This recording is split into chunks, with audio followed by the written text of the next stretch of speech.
ঢাকায় প্রশিক্ষণ বিমান বিধ্বস্তের ঘটনায় শোক বইছে গোটা দেশে। এর মধ্যে নতুন গুঞ্জন ছড়িয়ে পড়েছে একটি ফেসবুক পোস্টকে কেন্দ্র করে। অ্যানোনিমাস মিম পেজ নামের একটি ফেসবুক পেজের একটি পোস্ট শেয়ার করছেন অনেকেই। সেখানে দেখা যায় একদিন আগে একটি সতর্ক বার্তা দেওয়া হয়। বলা হয় একটি স্কুল ভবন ভেঙে পড়বে, অনেক শিশু শেষ হতে পারে। খুব দ্রুত ভয়াবহ বিপর্যয় আসছে বলেও সতর্ক করা হয়। বলা হয় ভবনের রক্ষণাবেক্ষণ দুর্বলতার ফলেই এটি ঘটবে।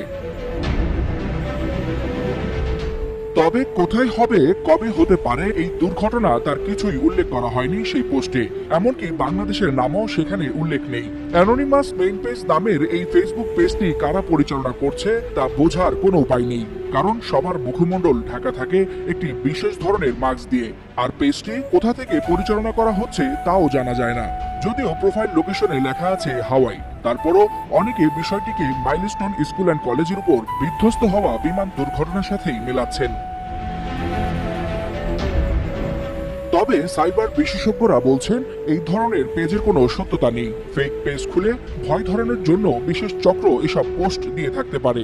আবার অনেকে মনে করছেন আগের কোনো একটা পোস্ট হয়তো ক্যাপশন এডিট করে দিয়েছেন, সেটাই মানুষ শেয়ার দিচ্ছে বা সামাজিক যোগাযোগ মাধ্যমে প্রচার করছে।